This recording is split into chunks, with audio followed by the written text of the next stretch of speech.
Olá, meus amigos do Brasil, tudo bem por aí? Que ótimo, hein? Que ótimo por aqui, sempre ótimo. Ainda mais hoje, sexta-feira, Dia Internacional da Alegria. Nosso Visão Geral no ar. Sempre tratando de assuntos de interesse popular, com muitas personalidades importantes dos diversos segmentos da sociedade brasileira. Hoje eu vou entrevistar aqui o Edson de Paula. Ele é psicanalista e especialista em ciência do comportamento. Ele é coach comportamental. Você que é mulher, com toda certeza, vai gostar demais da entrevista de hoje. E você que é homem também. Você vai entender muitas vezes algumas situações em casa por conta até da sua mulher estar trabalhando, de repente na maternidade, aquela coisa toda. E o Edson de Paula vai explicar muito pra gente hoje aqui, tá bom? Muito obrigado pela presença aqui, seja muito bem-vindo. Eu que agradeço. Bem, tudo certinho? Tudo bem, Alberto? Bem. Brinquei aqui com você fora do ar, mas a gente precisa ter um divã aqui, né? Aí eu me deitava, você já te entrevistava e você já fazia uma análise aqui. Aliás, uma coisa muito interessante, Edson, que há tempos atrás eu ouvia muito a minha irmã falar para mim: eu só estou bem porque eu fiz análise. Eu só estou bem porque eu fiz análise e tal. E vejo, e o tempo passou, por alguma razão eu não precisei, não senti a necessidade de levar meus filhos para análise, essa coisa toda, mas eu tenho muitos amigos que os filhos já desde criancinha começam a fazer análise. Interessante isso, né? Hoje em dia é muito comum você ver, assim, existe um trabalho aí na área mais infantil também, dos psicanalistas, dos terapeutas. E as crianças, hoje em dia, com várias questões, essa modernidade toda, a era digital, e muitas vezes com problemas de relacionamento já em fase infantil. Sei. Então, é onde começam realmente as primeiras percepções do mundo, né? Então, são as fases, é bom que se lide realmente com as crianças. É como a planta, né? É a raiz, é dali que nasce tudo e a gente depois... A árvore será tão boa quanto for a raiz. É uma coisa assim, a semente, aquela coisa toda, né? Existe o psicólogo, o psicanalista, o psiquiatra. São coisas totalmente diferentes, totalmente distintas. A psiquiatria, a pessoa tem que ter curso de medicina, tem que ser médico, e é um dos segmentos da medicina, é isso, né? Sim, sim. Pode prescrever medicação e aquela coisa toda. Deixa eu falar um pouquinho de você aqui, Edson. Especialista em ciência do comportamento e trabalha com foco no desenvolvimento contínuo da excelência humana em todas as esferas, tanto profissional quanto pessoal. Autor de 5 livros e formado em psicanálise clínica e comunicação social. Possui mais de 15 anos de atuação como coach, treinador e palestrante e já formou milhares de líderes e coaches no Brasil e no exterior. Que bom, hein? Também atua fora do país. Já há alguns anos já. Mais de 10 anos já. Trabalhando nessa área. O que te dá mais prazer, hein? É lidar com pessoas, com gente. Eu sinto muito, muito prazer, eu amo demais lidar com o ser humano. Na minha área, você também como comunicólogo, jornalista, você sabe, a comunicação sem o comportamento não tem liga. Não tem liga, com toda certeza. Mas hoje administrar pessoas é uma coisa muito séria, né? Esse é o grande dilema da humanidade, administrar as emoções humanas. Somos seres emocionais e emocionalmente negativos ainda por cima. Se você parar para pensar das 4 emoções básicas do ser humano, tristeza, raiva, medo e alegria, sobra apenas a alegria para compensar um pouquinho, 75% dessas emoções básicas aí.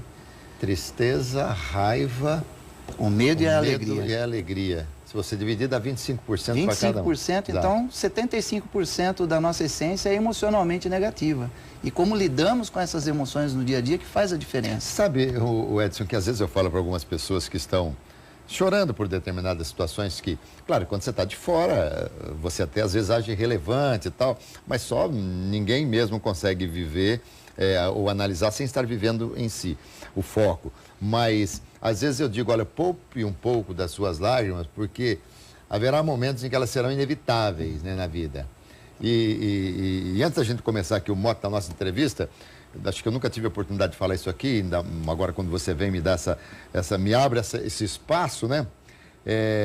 Eu sempre digo que a vida, ela é feita de milhões e milhões e milhões, infinitos momentos de felicidade que você não valoriza e pouquíssimos, mas pouquíssimos momentos muito tristes que você não esquece jamais. É mais ou menos isso? Exatamente. Se você pensar na psicologia positiva, que é o estudo das emoções, de forças de virtude, como, por exemplo, fé, esperança, coragem, ainda assim a psicologia positiva, ela estuda os aspectos positivos das nossas emoções. Então você vai entender que existem dois tipos de felicidade. Existe uma felicidade, que é uma felicidade fast food, é uma felicidade pelo prazer, ela é imediata, comer um pedaço de bolo de chocolate, um pedaço de pudim de leite condensado, aquele primeiro pedaço é maravilhoso, o segundo já nem tanto. São aqueles momentos de felicidade que passam rapidamente. E o segundo tipo de felicidade é a felicidade por gratificação, daquilo que você é grato na vida, os momentos que você tem, os momentos de felicidade, como, por exemplo, o nascimento de um filho, uma festa que você teve com sua família, em que estavam todos reunidos, quando você recebeu o seu primeiro diploma, ou de repente a comemoração no futebol de um momento feliz também, junto à torcida, uma conquista no campeonato. Inúmeros. Isso é gratificante, porque e a gente tem que valorizar. Exato. A gente não valoriza. Aí, quando você às vezes pergunta para uma pessoa qual foi o momento mais feliz da sua vida? O momento mais feliz da minha vida? Aí você pergunta, qual foi o momento mais triste da sua vida? Foi, o triste ele se lembra. O momento mais feliz, porque são muitos, né? Bom, vamos aqui na nossa entrevista? Sim. Isso já foi um pedacinho do divã, né? Já foi uma conversa, já foi um pouquinho da análise aqui. Vamos lá, vamos falar um pouquinho o que é preciso para conciliar a vida familiar com o trabalho. Claro que em relação aí a homem e a mulher. Depois a gente vai entrar especificamente mais no aspecto feminino. Sim. Principalmente no que diz respeito à carreira e trabalho, é preciso que se planeje muito bem as atividades que são inerentes ao trabalho e também, por exemplo, ao fato de você ser pai ou ser mãe. É inevitável. E quando você tem um novo ser surgindo no mundo, que as coisas mudem também à sua volta. E a mudança provoca o quê? A mudança provoca um realinhamento de padrões de comportamento e de hábitos na nossa vida. Como, por exemplo, no caso de uma mulher, especificamente agora falando um pouco mais da mulher. Sim. Essa mulher que é acostumada a ser um pouco mais autônoma, muitas vezes ir a uma academia, fazer algumas atividades além das atividades de rotina de trabalho, então ela tem uma outra vida. Então, pensar que quando ela tiver essa gravidez e no evento dela ser uma mãe, ela vai precisar reajustar os seus padrões, os seus hábitos. E, logicamente, priorizar as questões que conduzem ao ato de ser mãe. Porque o ato de ser mãe já existe em si ali um trabalho para ser feito. Toda uma regra a ser cumprida. Exatamente. Né? Então, nesse momento aqui, precisa entender o que está acontecendo na minha vida, o que cerca a minha vida e o que eu quero daqui para frente. Se o ato de ser mãe é um desejo da mulher, e também, por que não dizer, né, do homem, que ele queira ter um filho, precisa ter um realinhamento também de regras de conduta dentro de casa, se vivem juntos, como que eles irão cuidar desse filho. E isso chega, por vezes, a ser um fator inibidor até a ter um filho? Olha, tanta coisa que eu vou ter que mudar que eu acho melhor não ter filho agora. Isso acontece às vezes? Com certeza. E até pelo fato de que o relógio biológico nem sempre, da mulher principalmente, nem sempre acompanha o relógio da carreira. Então, se você parar para pensar todo o investimento que é feito, depois nós vamos falar até um pouquinho dos aspectos históricos, de como que essa mulher começou a buscar o mercado de trabalho e quando isso começou, mas eu vejo o seguinte, essa síndrome da supermulher, de que ela precisa provar que ela é capaz no mercado de trabalho, investe muito do tempo dela em estudos e anos ali dentro da sua carreira, quando ela se vê com o relógio biológico correndo contra, e a partir dos 30, até os 35 anos de idade é possível, mas depois dos 35 anos de idade, você sabe que as chances da mulher se tornar uma mãe reduzem, sem dúvida. E ela aí começa a ficar com ansiedade. Então, os aspectos que inibem a maternidade hoje, os aspectos também que inibem para um casal ter um filho são muitos. O mercado está em crise, existem vários fatores no mundo hoje que não propiciam o nascimento de novos bebês. Então, existe até incentivos em alguns países europeus para que os casais tenham filhos. Sim, sim. Por exemplo, se você parar para pensar, Croácia, um país, eles têm um incentivo de até vários e vários meses, chega a quase um ano o auxílio maternidade, e fora a bolsa também, que é uma bolsa que eles pagam para o nascimento do bebê. Então, só existem mais, eu digo o seguinte, existem mais aspectos negativos hoje do que positivos. Luxemburgo teve uma época, um período, já faz algum tempo, que custeava moradia para casais jovens que quisessem se mudar para ter filho, porque a população do país estava envelhecendo. E lá eles não têm o Temer, né? Porque senão eles vão mudar muito lá na aposentadoria, porque está todo envelhecendo, o Temer fica louco quando fala que o pessoal está aqui, está envelhecendo. Quando é que as pessoas percebem, vamos lá, quando é que a mulher percebe que não está dando conta, não tá dando para tocar, para ser mãe, para continuar trabalhando? Existe um momento, como é que ela trabalha com isso? Na realidade, Alberto, quando a mulher ela decide ser mãe, ela faz todo um planejamento, ela opta pela maternidade, tem o seu filho, e aí tem um tempo em que ela justamente se beneficia do auxílio maternidade, Sim. que aqui no Brasil chega a 4 meses, pode durar um pouco mais, dependendo do caso, dependendo da situação. Mas o grande ponto aqui é se ela volta para o mercado do trabalho ou não depois que ela tem o filho. Porque as pesquisas, elas indicam que, por exemplo, 25% das mulheres que são mães não voltam mais para o mercado de trabalho. Optam para o emprego em que estavam. Para aquele emprego que elas estavam, para a carreira que elas estavam. Elas optam por ser simplesmente mães. Os outros 25%, elas se adequam dentro da situação, voltam para o mercado de trabalho, mas procuram se adequar naquele momento, e 50% cria uma nova possibilidade, ou um novo negócio. Vai empreender alguma coisa. Vai empreender alguma coisa. Mas hoje, o Edson, os meus avós, os seus avós, né? Naquela época era diferente, mas hoje, mulher e marido, né? Eles estão compondo uma renda com 2 salários. Perfeito. E tal. E quando vem uma terceira pessoa ali, vem um bebê, ali, você já viu o preço de fralda hoje? Nossa. Né? E olha que eu sou avô, eu não sou pai mais agora, hein? Eu sou avô. Então a gente vê o pessoal, a despesa que se tem com a criança. E ainda mais, a mãe diminuindo, a renda cai pela metade, no entanto a despesa aumenta. Como é que fica? Aí que está, não fica, vai precisar encontrar outras alternativas e vai precisar muito do apoio também, se ela tem um companheiro nessa hora, para começar a encontrar essas alternativas. Então, o que acontece, Alberto, é que as mulheres hoje, elas se ajustam à maternidade.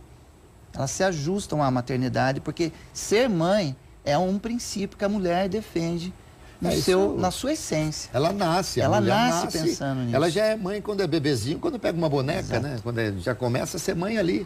E essa essência da mulher, principalmente, a mulher teve uma essência histórica durante milhares de anos de ser a cuidadora e a protetora. Já o homem sempre teve a essência de ser o caçador e o provedor. Então, se você parar para pensar na história da humanidade, 13 mil anos de história, de registros históricos, a mulher entrou para o mercado de trabalho há 70 anos. Então, faz pouquíssimo tempo que essa mulher entrou no mercado de trabalho. E quando ela entra no mercado de trabalho? No advento da Segunda Guerra Mundial, onde teve uma baixa enorme. 45. 45, ela já estava se inserindo, mas ali foi o grande ponto. E ela veio para quê? Para repor. Precisava cuidar e proteger. E agora eu também vou sair para caça e vou sair para prover. Olha, e quando eu saio para prover, o que acaba acontecendo? Eu vou para o mercado de trabalho ocupando o espaço de um homem que ganhava um salário, só que era preciso colocar 2 ou 3 mulheres naquela máquina. Então, o salário é reduzido até 3 vezes. Coloca um homem trabalhando aqui e 2 mulheres para tocar a mesma máquina, eu vou dividir o salário no meio. Aqui ganha 1.000, ali ganha 500 cada uma. Exato. Então daí advem já a redução salarial da mulher no mercado de trabalho. A redução histórica do salário da mulher. Agora, você está me falando um negócio aqui, há 70 anos apenas que as mulheres estão inseridas. Você pode falar para vocês, não tem experiência nenhuma. Nós estamos há quantos anos? Há milênios. Mas muito pelo contrário, nesses E elas 70 anos, muito. elas já se mostraram muito mais competentes do que os homens em algumas áreas, porque o homem não tem essa inteligência emocional que a mulher tem. Exatamente. Aliás, foi tema de uma das nossas entrevistas aqui, a inteligência emocional. E você sabe, então, é impressionante. A mulher está ocupando um espaço, assim, muito grande, né? Muitas empresas são comandadas por mulheres, países que são comandados por mulheres. E essa capacidade que tem a mulher de criação, de desenvolvimento, em 70 anos elas chegaram num nível, então, que a gente tem que reverenciar aqui a mulher, com toda certeza. E lembrando que dados já comprovam que no Brasil 40% das famílias hoje são sustentadas por mulheres, independente se elas estão sozinhas no lar ou com um companheiro auxiliando-as. E no mundo, 1/3 do mundo hoje já tem essa consciência de que a mulher já lidera dentro da família. Eu vou dizer uma coisa a você, nessa minha longa estrada aqui de comunicação, eu também atuo muito na área comercial, que é o recurso hoje, né? É muito difícil você dissociar o artístico do comercial. E certa feita, conversando com uma pessoa que tenha uma concessionária de automóvel, e eu trabalhava numa emissora que tinha uma audiência feminina muito maior do que masculina, aí me disse o comandante lá da agência, da concessionária, não posso anunciar com você, a sua emissora tem uma audiência basicamente feminina. Aí eu perguntei para ele, quando é que você comprou um carro sem falar com a sua mulher? Você já comprou algum carro sem falar com a sua esposa? Não tem como. Aliás, você é capaz de comprar o carro que ela sugeriu que você tivesse comprado. É assim que funciona. É verdade. Então, quem tem o poder da decisão, eu acho que realmente ela influencia. É a mulher. A mulher tem um poder de influência muito grande. O homem é muito racional, muito lógico, muito objetivo, muito prático. E sim, o homem consegue decidir em situações de crise mais rápido que a mulher. Porque a mulher, para ela decidir, ela precisa do sistema, entender o sistema e como o sistema está reagindo. E por que é que ainda perdura isso? Mariana Conte, que vereadora de Campinas, esteve comigo aqui essa semana, disse ela é feminista realmente, defensora dos direitos da mulher, e ela ainda disse que a mulher ainda é muito oprimida, tem essa coisa toda. Sob o ponto de vista do salário, essa coisa toda, quando é que nós vamos nos desprender disso? Quando é que a coisa vai ficar realmente igualada, digamos assim? Eu acredito que já está começando a ocorrer em algumas esferas, em alguns países ainda não. O fato é que a mulher ela recebe menos em alguns países e ela é cobrada exatamente igual ao homem. Na hora de se entregar o que precisa ser entregue, ela é cobrada exatamente igual. Então, eu acho que é uma questão da valorização da mulher também, perceber que esse é o momento de arregaçar a manga, exigir os seus direitos, no que diz respeito também aos seus honorários, aquilo que ela recebe. É um aspecto de se valorizar mesmo. E as mulheres estão fazendo isso muito bem hoje, Alberto. Com certeza. O Edson, mas tem um segmento que eu nunca vi uma mulher atuar. É o meu, narração de futebol. Nunca vi uma mulher narrar futebol. Já vi muitas repórteres trabalhando, até comentaristas comentando, mas narrar o futebol, eu nunca vi uma mulher narrando futebol. Interessante isso, né? Mas nós já temos mulheres que são árbitros aí de futebol, claro, excelentes. Várias. Já vi várias, entrevistei várias, inclusive. E vou falar um pouquinho sobre os empreendimentos que as mulheres fazem, mas antes eu queria que você me mostrasse um pouquinho esse livro. Você escreveu 5 livros já, é isso? Tenho 5 livros já editados. Esse é um livro muito especial, é um livro que eu escrevi especialmente para o público feminino. A mulher é um show. Isso. Você não escreveu nada demais aqui, porque a mulher é um show mesmo, é um espetáculo, certo? É o livro definitivo do coaching aplicado para o dia a dia da mulher, que é linda, maravilhosa e poderosa. Mulher, olha que coisa boa, hein? Tá aqui, ó. Edson de Paula. Do que trata o livro? Esse livro trata da essência feminina. Ele trabalha muito com todos os aspectos e as fases de vida da mulher. A infância, a adolescência, a maturidade, a melhor idade, os aspectos da vida também, do trabalho, da fé, do amor, maternidade e carreira. Falamos muito sobre o mundo dos negócios para as mulheres. Existe um processo também de coaching totalmente idealizado para o público feminino. onde ela vai traçar a carreira Olha dela. aqui, ó. Você parafraseou Shakespeare aqui. Carreira ou família? Eis a questão. Ser ou não ser? Eis a questão. Exato. Muito legal. Isso é um negócio muito sério, hein? Muito sério, mas muito legal. Esse é meu, né? É seu. Muito bem, muito obrigado. Por que a mulher começa a empreender? Há pesquisas que dizem que após a maternidade, a maternidade é a grande mola propulsora para que ela passe a ser empreendedora. Sim. E, inclusive, o próprio Sebrae, ele mostra que as mulheres estão empreendendo mais do que os homens hoje, quando elas principalmente saem para a maternidade. Porque quando ela vai para o ambiente, quando ela volta para o seu ambiente familiar, ela começa a descobrir que existem possibilidades no mercado hoje. No mercado hoje, se você parar para pensar, nós temos hoje várias oportunidades de negócio que você pode fazer, por exemplo, em um home office, trabalhar em casa. Sim. Inclusive, algumas empresas incentivam, quando as mulheres saem, elas vão para a maternidade, eles incentivam que elas trabalhem também em home Isso, office. inclusive, vai haver a regulamentação aí da própria mudança da lei trabalhista, essa coisa toda, né? O aspecto de terceirização também está sendo muito mais evidenciado hoje em dia. Mas eu acho que é legal, eu acho muito interessante. E quando ela empreende, acho que não tem coisa melhor para a mulher ficar vendo a carinha do bebê todo dia. Imagina, ali ela vai estar ela vai estar trabalhando com amor, se dedicando, inclusive para poder auxiliá-la também, porque existe um processo no pós-maternidade, a mulher ficou mãe. É quase que inevitável que ela não entre em depressão. Isso daí é um aspecto também comportamental. Então, se ela começa a ficar ansiosa para voltar para o trabalho e de repente, porque se ela deixa esse nenê, ela sente culpa. É impressionante. A mulher começa a sentir culpa de deixar esse nenê para voltar. Então, o que ela começa a fazer? A buscar alternativas para poder ficar em casa e ter uma renda extra. E justamente nessa alternativa para ter uma renda extra é que a criatividade feminina auxilia na implementação de um novo negócio. Entendi. Então você vê mulheres, por exemplo, abrindo empresas para fazer coisas que elas gostavam. Aliás, antes de serem... Existe assim, você que estuda tanto esse aspecto, existe um segmento mais que as mulheres apreciam mais?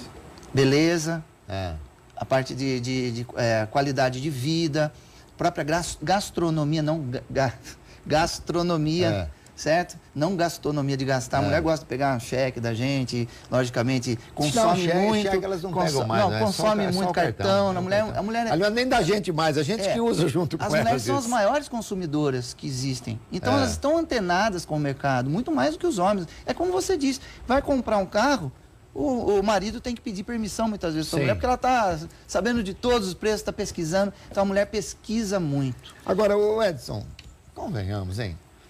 Tem coisa mais gostosa de você poder entrar no shopping, olhar, comprar, passar o cartão? Nossa, não tem, né? Ainda mais quando é o marido que paga o cartão. Não tem coisa mais gostosa que isso, né? Mas hoje a mulher está dividindo muito esses gastos, né? A mulher ela tem um senso muito... as mulheres estão liderando muito bem. Eu vejo nas empresas pelas quais nós trabalhamos também, existem diretoras, existem mulheres que hoje são CEOs, presidentes de empresa. Então as mulheres estão sabendo administrar muito bem. Aliás, não sei se você viu, há um tempo atrás tinha um comercial, não era um comercial, era um vídeo que apareceu na internet, a profissão mais difícil do mundo. Sim, a de ser mãe. Você lembra disso? A de ser mulher. A profissão mais difícil do mundo. Aí aparecia uma pessoa entrevistando algumas pessoas e falava, olha, eu estou precisando aqui de um diretor de operações. Isso. E o diretor de operações, você tem que entender de medicina, você tem que entender de finanças, você tem que entender de gastronomia. Você vai ter que trabalhar 24 horas por dia se dedicando, não tem direito a férias e você não vai ganhar absolutamente nada. Você está louco? Como é que eu vou fazer isso? Assim, e se eu disser para você que existem milhões de pessoas que fazem isso, que são as mães? As mães. Foi muito bonito, aquilo é chocante, né? Pega muito. Muito legal. Realmente. Fala para mim, que você falou en passant aí sobre felicidade imediata e felicidade permanente. Dá uma descrição um pouquinho melhor, sobretudo na felicidade permanente. Principalmente no que diz respeito à felicidade, existe um estado que nós chamamos do estado de concentração relaxada. O que é uma concentração relaxada? É um estado de fluir. Você, por exemplo, aqui, Você percebe que o tempo passa na sua atividade, no seu dia a dia? Não. Eu poderia Ainda mais dizer entrevista gostosa assim, daqui a pouco eu vou olhando no relógio e falo, já estão faltando só 14 minutos. Poderia dizer que isso é um fluir, que o tempo está fluindo muito bem. Então a felicidade também ela tem uma conexão com o aspecto de tempo e desse fluir do tempo. Quando você não percebe que o tempo passa e que você sente prazer numa atividade, você está totalmente imerso naquilo que você faz, eu posso dizer que você se sente gratificado com isso. Gratificado, com certeza. Isso é gratificante para a sua vida. Sim. Então, ser feliz também tem a ver com aquilo que você escolhe ser, ter e fazer na sua vida. Tá. É um processo de escolha. Então, se eu escolho fazer o que eu amo, consequentemente, eu vou ser mais feliz do que outras pessoas. Então, as escolhas definem a felicidade. Sim. Eu costumo dizer que não se pode trabalhar exclusivamente pelo dinheiro. Que eu falo sempre que o dinheiro alimenta o corpo, mas o prazer alimenta a alma. Então, não adianta, a gente tem que ter um equilíbrio. Sou muito contra as pessoas que, por vezes, dizem, ao se levantar, por exemplo, as pessoas dizem assim, eu não estou com a mínima vontade de trabalhar, mas eu tenho que ir trabalhar. Isso aí é muito relativo. Chega um momento que a pessoa vai ter que parar de fazer aquilo, não é verdade? E já coloca um peso, né? Quando a pessoa diz eu tenho que, ou eu devo, eu preciso, tudo isso coloca um peso no seu dia. O Edson, você tem aqui algumas perguntas, aliás é uma lista de 7 perguntas, é isso? Que você acha que as mulheres devem fazer para partir para uma mudança, de repente, de trabalho. Como é que você chegou a essa conclusão? Como é que você chegou a essas perguntas, que daqui a pouquinho eu vou falar quais são? Na realidade, eu tenho trabalhado também muito tempo com mulheres que são empresárias, até pelo processo de coaching, de psicanálise. Sei. E o que acontece é o seguinte, muitas vezes a pessoa, ela escolhe errado o local de trabalho, ou está infeliz na sua carreira. Antes de mudar de carreira, antes de buscar algo novo, é preciso fazer essas perguntas. Essa primeira pergunta que você faz, como você se sente com relação ao seu trabalho atual?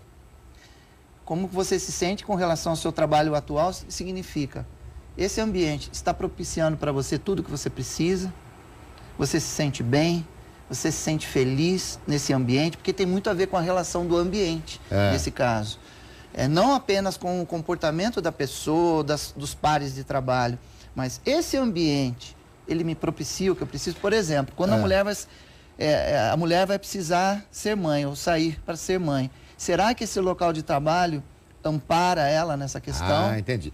Bom, deixa aqui, você que está nos acompanhando aí, é bom anotar essas 7 perguntas que eu vou falar todas aqui. Importante você responder cada uma delas para você, de repente, se situar, se localizar realmente. A segunda pergunta que você pede a elas que se façam. Você se sente realizada com a sua atual carreira profissional? O que falta para você se sentir mais realizada? Tem muito a ver com a escolha também daquilo que eu me predispus a fazer na vida. Se eu escolho ser um comunicólogo, trabalhar com comunicação é minha essência. Agora, se eu simplesmente deixei que alguém escolhesse para mim a minha carreira, filho, vai estudar, vai ser um médico, vai ser um engenheiro. Sim, sim. E muitas vezes eu vejo, na mulher principalmente, essa questão de deixar que alguém escolha, até pela questão de muitos anos ouvindo, sendo submissa a pai e mãe. A mulher tem muito essa questão do respeito, do respeitar a opinião do outro, de querer ouvir a opinião do outro. Então, escolher a carreira faz toda a diferença. Confúcio já dizia, ame aquilo que você faz e não precisarás trabalhar um dia sequer na sua vida. Então, se você não está feliz com aquilo que você com aquilo que você faz, mude rápido. Muito bem. Terceiro aí. Quais são seus pontos fortes? Quais são suas melhores habilidades como profissional? Se reconhecer, porque tem muito a ver com a valorização. Se eu não reconheço o meu valor... Se eu não me dou o valor, quem vai me dar? Quem é que vai me dar? Entendi. Então, os meus pontos fortes, os meus melhores talentos, sempre terão que ser enaltecidos, principalmente com os meus pares de trabalho e com os meus superiores. Mostrar o meu valor. E quando a mulher está no mercado de trabalho, eu vejo muito isso, muitas vezes numa reunião, a mulher ela espera o outro falar. Até pela questão do respeito, então ela deixa de se posicionar em alguns momentos Não, seja assertiva, se posicione, fale aquilo que você está sentindo com respeito a si mesma e com respeito aos outros, se valorize. Apesar de que falam que a mulher fala demais, tá certo? Ela fala demais, mas ela fala assim, socialmente demais. Mas muitas vezes numa reunião de negócio, em que precisa colocar ali um ponto de vista, uma opinião, fazer ser respeitada, muitas vezes ela deixa com que o outro fale primeiro. Eu sei porque tem um amigo que ele fala assim, quando tem uma menininha e um menininho juntos, aí chega você e fala assim, nossa, que coisa linda vocês, qual que é o seu nome? Fala pra menininha, ela fala assim, o meu nome é Priscila, e o seu? Pergunta pra menina, ela responde, o dele é Pedro. Quer dizer, então tá vendo, é por isso que falo. Eu tenho mais 4 perguntas aqui que a gente vai fazer já, tá bom, Edson? Que pontos você precisa melhorar? Quais as habilidades você precisa desenvolver? Não basta eu saber quais são as minhas melhores competências, eu preciso saber também onde eu sou incompetente. O que eu preciso conhecer mais, fazer mais e querer fazer mais. Então, muitas vezes, os pontos de melhoria, eles são a mola propulsora para que as minhas potencialidades se enalteçam ainda mais.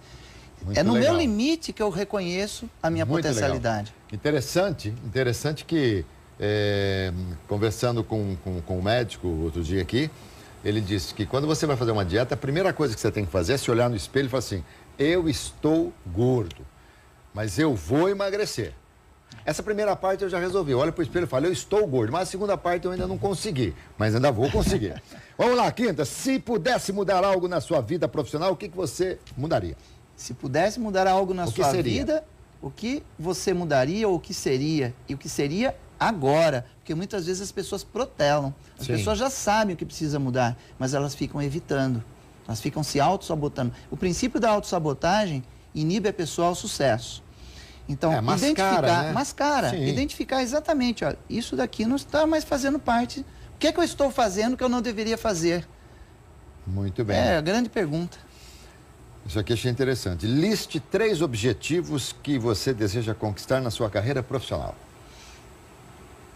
Já foi comprovado que quando você tem uma intenção, se você não transforma essa intenção em objetivo e não escreve, você não traça um plano de ação, isso daqui pode ser que, por algum momento, saia da sua vida. Então, você tem que escrever. O hábito de escrever coloca você com a sinestesia, a parte visual e toda a sua mentalização projetando para o futuro. E aí você se cobra também, porque quando está escrito é como se fosse um contrato que você estabelece consigo. É o preto no branco. É o preto no branco. Escreveu, não leu, o pau comeu. Exatamente. Tem que fazer. Muito bem. E aí chegamos à última questão aqui. Quais serão as ações que irão fazer com que você se aproxime desses 3 objetivos, os quais você ali colocou? E aqui você parece que colocou um lema jornalístico. Só faltou um aqui, ó. O que, como, quando, onde e por quê. Só faltou o porquê aqui, que não vem ao caso porque não é jornalismo. Mas tem uma pergunta que todo mundo deveria se fazer também. Todo mundo normalmente se pergunta, o que vou fazer, como vou fazer, onde vou fazer, por que vou fazer, quanto vai custar. A grande pergunta é, para quem? Para quem eu estou fazendo tudo isso? Se é para mim, ok. Se eu coloco outras pessoas como intenção, ok também. Porque o para quem, eu coloco um sistema todo conspirando ao meu favor. Não é só para mim, muitas vezes. Eu faço isso para minha família, eu faço isso para uma comunidade. Então, sempre pensar em algo maior para a vida. Não apenas em você. Pensar que tudo na vida pode ser ganha, ganha, ganha. Eu ganho, você ganha, o outro ganha. E assim que você é valorizado pela vida. Sim, com certeza. Felicidade também é poder comprovar. Repartir também, né? Repartindo. Sim, compartilhar, né? Não fazer como o Neymar fez ontem na seleção. Só ele quis jogar, foi horroroso, né? O Neymar achou que só porque ele custa tudo aquilo, não sei se vale, mas custa tudo aquilo, tem que fazer gol, tem que ser a estrela, não, tem que dividir. Felipe Coutinho, que não tem essa fama toda, arrebentou, né? O Gabriel Jesus, enfim. É mais ou menos por aí. Você sabe que o futebol dá muita margem para que a gente analise a vida atual. Verdade, Aliás, você está fazendo um livro sobre isso? Sim, eu tenho o livro Torcendo por Você, que já está na 2ª edição. E ele faz exatamente uma analogia sobre o futebol e a vida, seja no ambiente pessoal ou corporativo. Ah, tá. E é realmente como você disse. E quando é que você lança? Eu estou relançando ele agora, na próxima terça-feira, dia 5, na Livraria Cultura, Shopping Ibirapuera, São Paulo. Muito bem. Que conselho você daria para a mulher que teve o bebê e que, olha, eu não quero mais voltar naquele trabalho que eu tinha? Que conselho você dá para ela? A primeira dica é que ela tenha consciência do impacto na vida dela. Se isso realmente é uma decisão, porque muitas vezes, Alberto, as mulheres, elas tomam algumas decisões de forma inconsciente. Então, tomar uma decisão consciente é se responsabilizar por ela. Saber que tudo na vida também passa. A felicidade é passageira. Muitas vezes, aquele momento que eu estou curtindo com meu filho, ele vai crescer. Às vezes, por uma questão de tempo, eu poderia me adaptar em outra situação. Sim. Então, não ter um corte abrupto, não ter uma decisão rápida. Pensar realmente, como ela sempre fez. A mulher, ela demora um pouco mais para tomar uma decisão. E demorar um pouquinho mais para tomar a decisão de sair também do trabalho é válido. Agora, então, pense nisso. Ô Edson, mas o tempo que ela tem de licença maternidade é suficiente para ela pensar e resolver tudo isso? Nem sempre, porque aquele tempo de 4 meses ela está absorvido totalmente absorvido totalmente com aquele estado de felicidade, ou muitas vezes ela entra em depressão um pouco antes. É difícil da gente falar o aspecto do tempo aqui, porque vai depender muito do comportamento de cada mulher. Mas, realmente, tomar a consciência pela decisão e pela escolha é muito importante, se responsabilizar por ela. E o papel do marido nesse contexto? Compartilhar, não apenas o marido. A mulher precisa também, não apenas do marido, do companheiro, mas de outras pessoas que possam dar suporte para ela nesse momento de vida dela. É um momento muito delicado. Sim, com certeza. E também a compreensão, porque eu imagino, muda muita coisa. Olha, nós que somos homens não sentimos, mas a mulher, primeiro que muda completamente o corpo da mulher, a anatomia, muda. A mulher, depois também, enquanto ela está com aquela barriga toda, porque ela tá com a criança ali, tem aquela ansiedade, expectativa, depois é moroso também o trabalho para que ela recupere, volta a ficar com o corpo que tinha. Tudo isso é uma coisa que o homem precisa entender. Quem sabe seja até melhor ele fazer uma análise do que propriamente ela, né? Não resta dúvida. E ser companheiro é estar junto mesmo. Inclusive, eu estava vendo um vídeo esses dias aqui. Nos Estados Unidos, nós já temos 5 milhões de pais que abandonaram o trabalho para ocuparem o papel da mulher. Acabou o nosso tempo. Acabou. É o que você acabou de falar há pouco aqui, a gente não vê o tempo passar. É verdade. É quando a gente faz o que gosta, né? E quando a entrevista rende, o tempo passa muito rapidamente. Obrigado demais, Edson. Eu que agradeço. E você tenha muito sucesso. Fico feliz pelo convite. Muito bem, gente. Conversei aqui com o Edson de Paula. Eu tenho certeza que vocês gostaram da entrevista, gostei muito. E outras vezes vamos convidá-lo para que a gente volte aqui falar sobre esse assunto, sobretudo, que é muito interessante. Hoje é sexta-feira, ó. Dia de afrouxar o nó da gravata, né? Que delícia, sexta-feira, aí que maravilha. Eu não vou falar para vocês até segunda, porque eu volto à noite, às 7h05, que eu faço o nosso RF Esporte Clube. Conto com a audiência de todos vocês, porque hoje é o dia do profissional da educação física. Tiago Vegetti, que é um preparador físico, estará com a gente também no programa. E a Magala Meira, que é personal trainer, que é a nossa jornalista hoje que me acompanha toda sexta-feira também. Tá bom, gente? Saúde, paz, alegria e muita sorte. Valeu, querido. Obrigado, viu? Eu que agradeço. Muito bom.